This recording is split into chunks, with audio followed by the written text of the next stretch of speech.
When Olivia awoke, the sterile brightness of the hospital room greeted her like a slap. Her eyes fluttered against the glow, and the soft beeping of a nearby monitor paced itself with her heartbeat. A dull ache throbbed along her left side. The nurses said it was a routine appendectomy. Nothing major, they said. No complications. But as she sat up slowly, clutching her bandaged midsection, a strange heaviness settled over her, like a weight just behind her eyes. A memory that didn't belong. She blinked. A nurse passed the room. Then another. Each seemed to look at her for a second too long before continuing on. It wasn't suspicion. More like hesitation. Like they recognized her but didn't expect her to wake up. The discomfort pulled her attention downward. She peeled back the thin white hospital sheet and reached for her gown. When she tugged the fabric aside, her eyes widened. There, just below her collarbone, was a mark. A tattoo. One she didn't recognize. One she had never had. It was faint, almost like it had been burned under the skin rather than inked on top of it. A dark sigil, circular in shape, almost organic. It resembled a flower. But not one found in nature. The petals twisted in unnatural symmetry, like something that had grown too perfectly in the wrong kind of soil. Her breath caught. She hadn't had a tattoo. Not ever. She was meticulous with her body. The doctors hadn't mentioned anything. Why would they? What was this? She hit the nurse call button, her thumb trembling. When the door finally opened, a new nurse entered. Not the one from earlier. Younger. Stern. Her badge read Mara. Her face, blank. There's a mistake, Olivia said. There's something on my skin. Something I didn't have before. Mara walked slowly to the bedside, glanced at the mark, and offered only the smallest of reactions. A twitch of the lip. Post-op bruising sometimes leaves strange patterns. It'll fade. This is a tattoo, Olivia said, her voice sharper now. Someone put this on me. Mara tilted her head. I'll note it for the doctor. Then she left. Olivia stared at the closed door. Something was wrong. Something was horribly wrong. She reached for her phone on the bedside table. Gone. No bag. No ID. No charger. Just her gown, the sheets, and that mark. She swung her legs over the edge of the bed and stood, too fast, and the floor tilted. She gripped the rail. That's when she saw the second mark. It peeked from beneath her gown, near her ribcage, smaller than the first but with the same sharp, twisted floral shape. Her skin around it pulsed faintly, as if irritated from something under the surface. By the time a doctor arrived, Olivia had found 4 more. They were spreading. Dr. Halverson was in his 40s. Clean cut. Hands folded neatly in front of him. He examined the marks with professional detachment, his brow furrowing only slightly. There must have been some kind of mistake during surgery, she pressed. Or someone did something to me. I want to file a report. I want to talk to hospital security. The doctor didn't flinch. Instead, he clicked his pen and said, I'd recommend staying an extra night. Just to observe. No, Olivia snapped. I'm not staying here. Not another second. The doctor nodded. You're free to go. But I strongly recommend you check in with us tomorrow. Blood work. Scans. We just want to be sure. Olivia didn't stay. She didn't wait for her discharge papers. She got dressed in the hospital restroom using a paper gown, wrapped herself in a nurse's overcoat she found on a rolling chair, and walked out.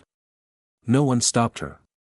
No one even looked at her. She didn't know if that made her feel better, or worse. At home, she locked the doors and ran to the mirror. She stripped, inspected every inch of her skin. 9 marks. All the same shape, different sizes. They looked ancient. Arcane. As if carved by some ritualistic hand. Her phone finally turned up in the coat pocket. She didn't call the police. She didn't know what to say. Hi, someone tattooed an ancient symbol on me while I was unconscious, and they're spreading. They'd think she was insane. By the next morning, there were 12. And one moved. She watched it writhe beneath her skin like an ink snake, curling around her forearm before settling. The motion made her vomit. She didn't go back to the hospital. Instead, she searched online. Tattoo symbolism. Ritual marks. Ancient sigils. Cults. She scrolled through pages for hours, until her eyes burned. Then, she found something. A post on a dark web forum. The blooming skin, a thread with images. Blurred, dim, posted from accounts long deleted. A photo of a man in a hospital bed.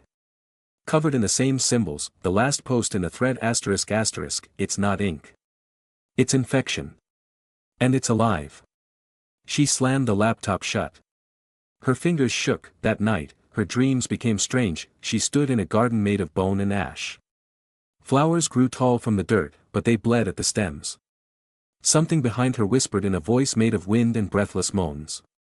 She turned. Saw nothing. But the feeling, the presence, was real. Watching. Waiting. When she awoke, her left leg was completely covered. Panic gripped her like a vice. Her skin burned, not on the surface, but underneath, as if a million thorns were growing inward. She screamed, alone in her apartment. Then she saw the time, 3:03 a.m. and the window was open. She never left it open. Outside, in the alley below, stood someone. Or something. She flicked off the light and backed away. The figure didn't move. Didn't look up. But something in its stillness screamed danger. It wasn't there to watch. It was waiting. Over the next day, her skin began to feel loose. Like it wasn't hers anymore. Like it had been borrowed.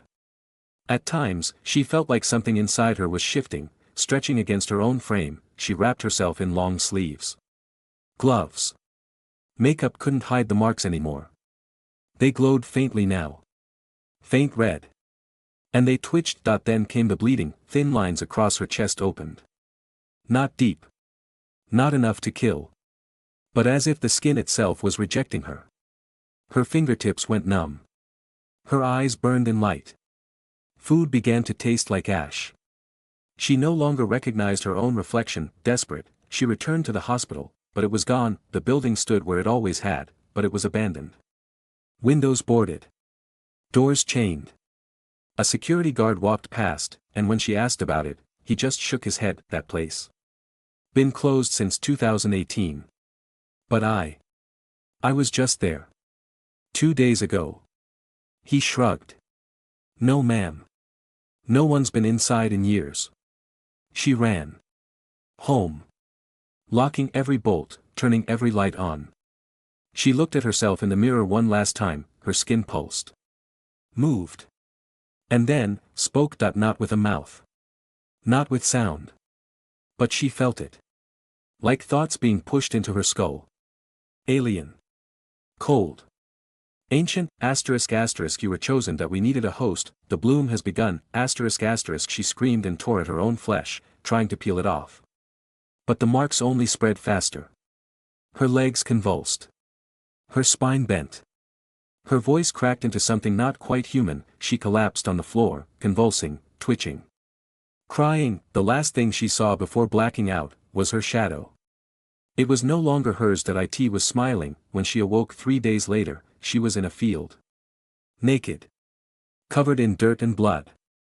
The marks were gone, but so was her skin. It had been replaced. Smooth, seamless. Almost synthetic. Too perfect. People looked at her differently now. They moved aside when she walked. Children cried. Dogs barked. And sometimes, she could hear it again. That whisper in the wind. She knows now, she was never a patient, she was a seed, and somewhere, deep within her, something is still growing. It waits. Blooming. Patient, because she isn't Olivia anymore, and whatever wears her face, has only just begun. She didn't recognize the town anymore. It was the same streets, the same houses, the same rusted signs. But something about them felt, peeled back. Like the outer skin of reality had been stripped away. Everything seemed too still.